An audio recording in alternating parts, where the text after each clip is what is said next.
And to everybody, like, you probably clicked off because I'm not sitting here and stroking your ego, telling you, yeah, you gotta grind 24/7, yeah, hard grind. Like, they don't know you, son. Yes, they do. They know you, nigga. What you talking about? All right. This is the truth about being consistent. When you're first starting to begin self-improvement, your ego can kind of get in the way. And what I mean by this is your ego can make you think that you can do more than what you actually can. Your ego will make you think that you are somewhat beneath the habits you're actually supposed to do. So let's say you're socially anxious, right? If I told you your goal is to go outside and say hi to 5 people for every day, you would look at me and say, oh no, that's too small. That's not enough. But it's like, you can't even look somebody in the eye. So is it really not enough? You know what I'm saying? Like, is it really? The reason why I kept improving is because, or when I was on something, I was doing all the good habits, waking up 7 o'clock in the morning. This didn't just happen off of one video. This happened off of gradual, delayed gratification and gradual increased. So I didn't just start as this fucking loser who just stayed at home, ate junk food, and did all the bad habits. And then one day, after watching one stinky Bathrobe Man video, everything changed, and I just became this super. That just did not happen. That didn't happen. What 9 times out of 10 happened was that I was doing it for a little while, and then I stopped, and then I picked it up again. And the baseline, the goal, was so fucking low that it was achievable every single day. And then because I did that little thing every single day, I added a little bit more strength to it. A little more strength, a little more strength, a little more strength, and it goes up and up and up. And that's how goals work. If you read Atomic Habits, he says this thing, I forgot what it's called, but it has something regarding like a water bottle. Like, if I boil some water, right? Boil in the water for 3 minutes, nothing happening. Or at least you can't see anything happening. 5 minutes, still nothing's happening, but you still something's happening. Once it hits like 15 minutes, 20 minutes, what happens? The water starts boiling, right? Now imagine if I was an impatient little bitch and I didn't know water boiled at a certain time. And I boiled the water for 2 minutes, saw nothing was happening, and I dumped the water. I would have never had boiled water. And that's essentially what you're doing with these habits. You go to the gym for a couple days, and you don't see any progress, and you quit. You didn't even get to see the other side. It's even worse when you have a certain expectation for yourself that's honestly unrealistic. Because, to be honest, bro, like, no matter what David Goggins, Andrew Tate, all the niggas you watch, bro, Eric Thomas, whatever they're telling you, bro, you are not going to be consistent every fucking day. It's impossible. If you're somebody who doesn't do any of the, you don't meditate, you don't journal, you don't work out, you don't do any of these things, and you think watching this video or a video from this guy or this guy or this guy is going to magically make your fucking life change, you're drunk. If you think reading a next self-help book is going to change your life, you're drunk. It's not. It's not. Applying what they tell you little by little is going to improve your life. It is. Because when it comes to goals, you have to think in a wide span. Not just for short-term validation. That's what I was doing. I was operating off my ego. I wanted to wake up at 5 o'clock in the morning and do all these habits just for the sake of saying that I do them. Because that sounds good. It sounds nice. But the thing is, it's not sustainable. But yeah, what happens is when because my fucking phone died. I don't know why. But what happens is that when you have this all or nothing mindset, you end up worse than what you actually were. Because take NoFap right away. NoFap in of itself, you're saying to yourself, like, you're essentially obsessing over not nutting. And you're having this all or nothing mindset. This is why I kind of I don't really worry about NoFap as much. And I realize when I don't, I usually, don't fat for longer periods of time because, I don't fucking know, whatever. But the point I'm trying to make is that when you have this all or nothing mindset, you end up,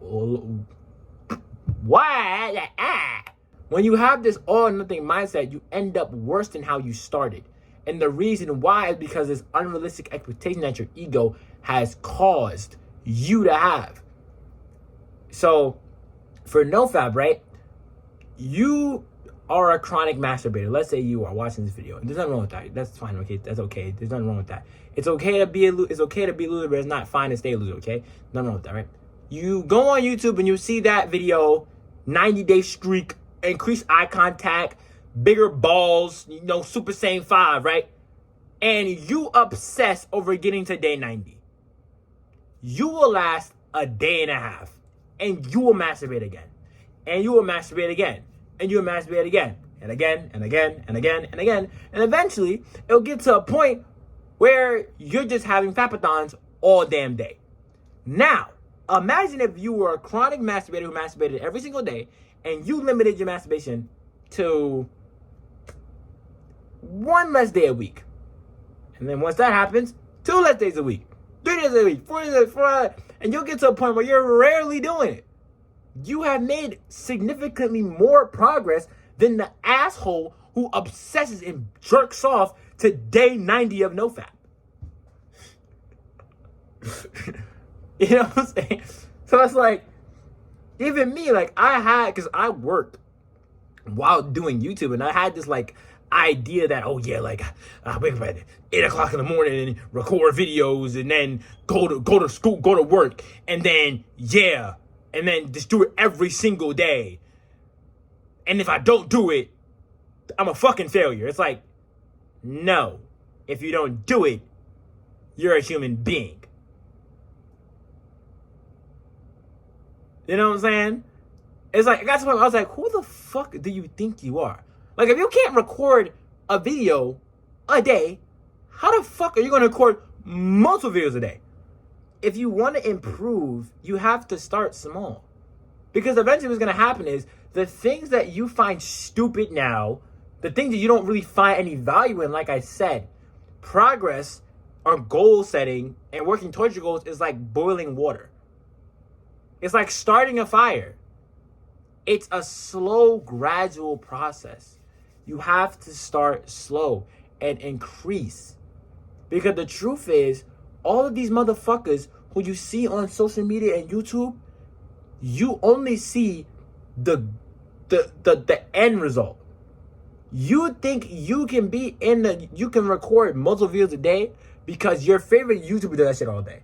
They done that through honestly practice over and over again. You think you can go in the studio and make a fucking hit song first take because your favorite artist has done that. At least you've seen that before. But you don't see the hours and years and days and months where they were just fucking horrendous. You don't see that. You think you can go in the gym or first game you can go and drop 30 points because you see that on TV all day. But you don't realize these athletes been busting ass all goddamn day. All day, 24/7. Say it was like 13, even young as 12 years old, bro. This is a yearly thing. A lifetime thing. This is not something you just pick up for your fucking ego. This is not something you just pick up and do just for the sake of saying, I do it. To get that stroking of your... This is not what this is. This is a lifetime thing. So you need to start small. Baby steps. If you can't read a fucking chapter, why are you putting this highest expectation you can read 5 books by the end of the month? You can't. And you're not going to. Get rid of this fat ass ego. Like, imagine, get rid of the David Goggins, Andrew Tate, all this Sigma, skibbity dog, all this, just get rid of it. Drop it right now. Drop it. Because if you keep this mindset, you are always going to be on an up and downward spiral of where there's days you're consistent and you feel like the shit, and there's days where you aren't consistent and you feel like garbage. My phone is literally allergic to me cooking. But I'm not done. Imagine, what the fuck? Imagine if you have this mindset that you can cut down this big ass tree that you've been growing for the past 10, 15, 20 fucking years in 3 days, and at the same time grow another tree in that same time period. How would you begin cutting a tree? Before you set goals, before you think about habits, right? How would you cut a tree? Would you start by essentially picking up the tree by its fucking trunks and lifting this shit up? No, you wouldn't. You would start small. Let me start with the branches, with the leaves. Let's start there, not just, that's not how it works, bro. That's not how it works. You have to essentially do the opposite, because that's all habit forming is. You're doing the exact opposite of, you're doing the exact opposite of what you would do. That's it. And these habits start small. You didn't just start playing hours of video games. When you first got the little console, my first was a Game Boy, nigga. I just wanted to see what shit was cooking. You know what I'm saying? The PlayStation, it didn't just start, it probably was like an hour a day. Then the hour became 2 hours, then 3 hours, and so forth. You feel me? Social anxiety didn't just fucking pop. Even when you had that awkward situation in your life, in school, and wherever it was, where you been ridiculed or humiliated, your brain came up with that thought, but it was small. But what happened? You entertained it, and it got bigger to the point where it was your norm. So to flip it, you have to do the inverse.